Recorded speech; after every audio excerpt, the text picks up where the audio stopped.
Hai, terima kasih sudah berkenan untuk mendengarkan podcast ini. Di podcast ini, kita akan membahas hal-hal inspiratif dan semoga bermanfaat ya. Dan di podcast ini akan dipandu oleh saya, Diana Lestari. Selamat mendengarkan. Hai semuanya, kembali lagi ke podcast Woman Talk. Dan kali ini udah episode keempat. Kita akan membagikan sebuah tips yang pastinya kalian perlu banget deh tips ini. Uh, jadi pada hari ini tema kita itu judulnya tips berbicara di depan umum. Kira-kira siapa ya narasumbernya cocok banget buat aku undang ke sini. Dan narasumber pertama adalah Chelsea Veronica Rana, seorang presiden SBA Migas Student Chapter. Yes. Gimana suaranya, Sel? Wah, gimana kabarnya, Sel? Sehat? Sehat. Kegiatan sejauh ini kan udah lulus nih. Ya, kegiatannya apa, Sel? Adalah kegiatannya mencari kesibukan nih, Sel. Oke, makasih banget loh ya udah mau ngisi podcast ini, Sel. Nah, ini sama-sama, santai aja. Oke. Yang kedua,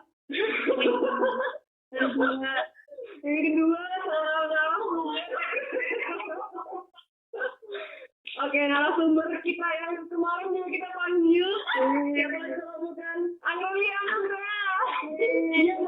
Dia bilang, aku panggil lagi, dia bilang kayak gitu.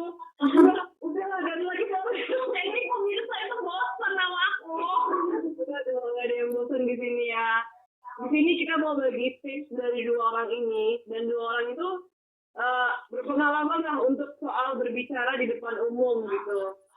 Nah, juga kok deh.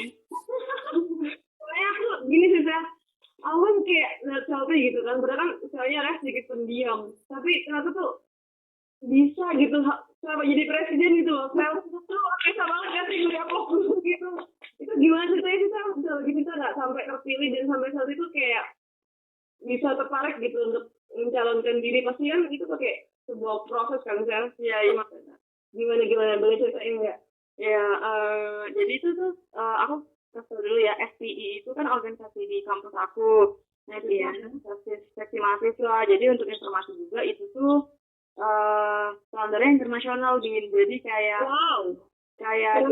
pusat di US dan terus ada seksi mahasiswa di Indonesia.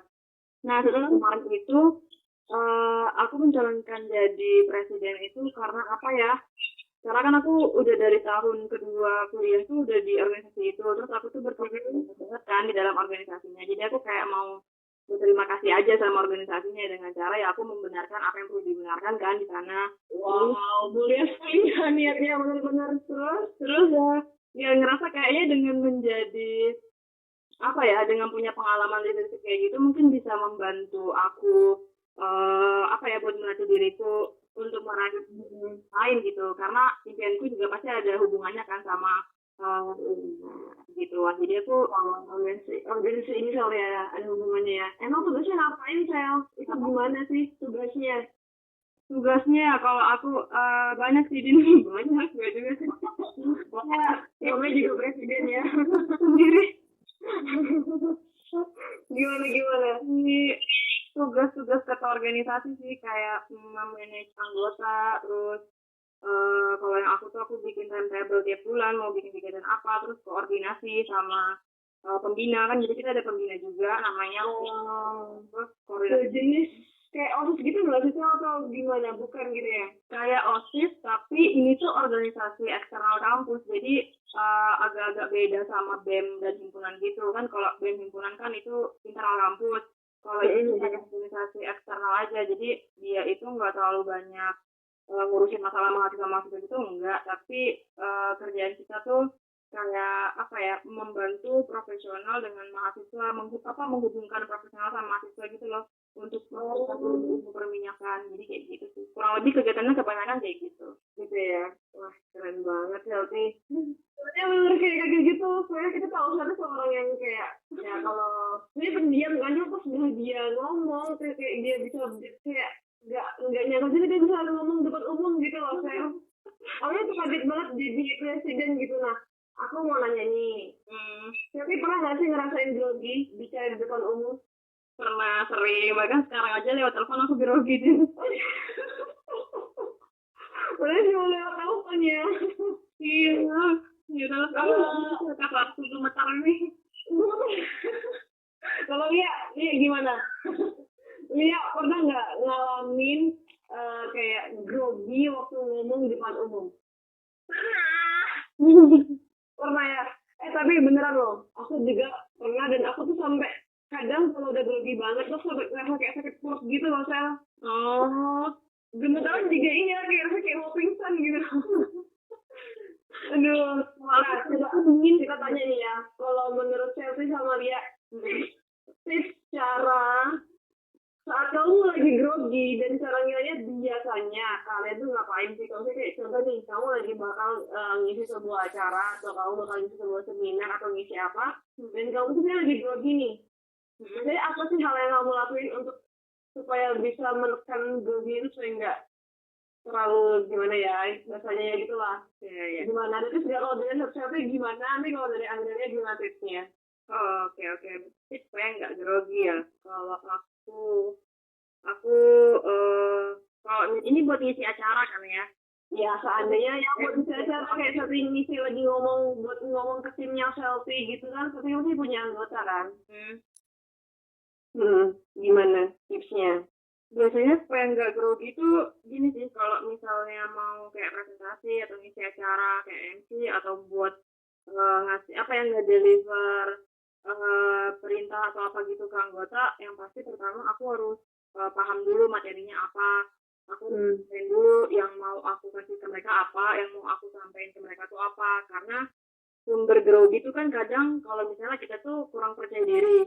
Nah, kita bisa aja nggak percaya diri karena kita itu belum menguasai materinya. Materinya bener. Jadi ya gitu, kalau kita nguasain pasti kita jadi pede. Itu sih yang pertama kalau aku. Yang pertama nguasai materinya, yang kedua apa lagi supaya nggak grogi lagi tuh biasanya apa ya? Kalau ini caraku sendiri sih, biasanya aku harus megang sesuatu sih, kayak megang pulpen gitu ya. Soalnya kalau grogi tanganku tuh kadang gemeteran, terus nanti ngomongku tuh gemeteran, terus gagap kan jadi kayak malu gitu deh. Iya benar. Kadang aku jadi orang asing gitu, sehatnya mah kalau grogi aku pegang uang sih. Enak uang. Oke lanjut Sel.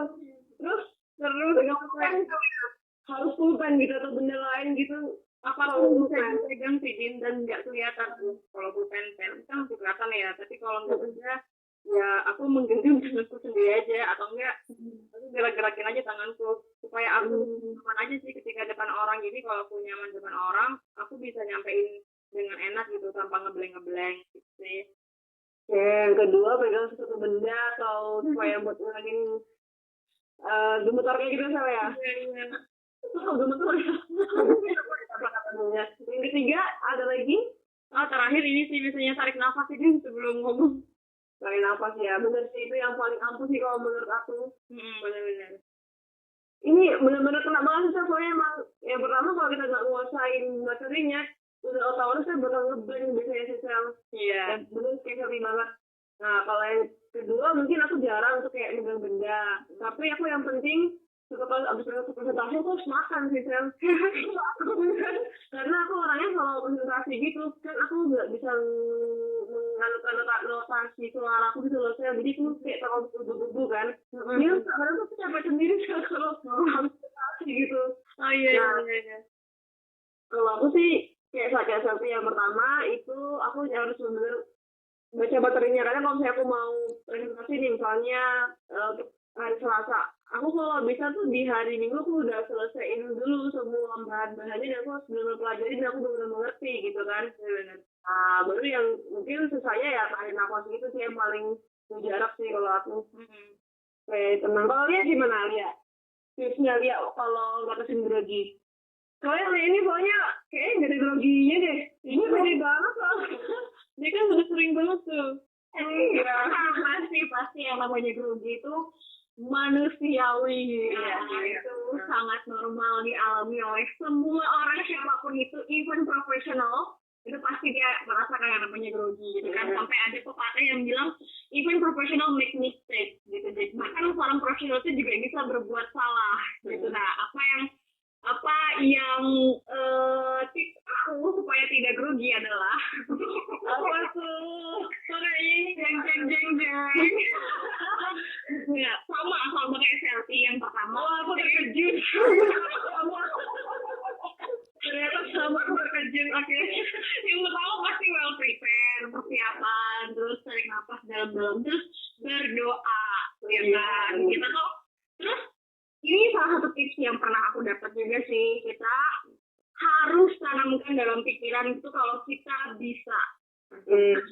Kita itu bisa karena aku tuh pernah ikut kayak seminar gitu, jadi pembicaranya tuh bilang gini, ada suatu bagian dalam diri kita yaitu bagian alam bawah sadar yang itulah yang akan aktif ketika kita ngomong nanti saat kita berpresentasi gitu kan.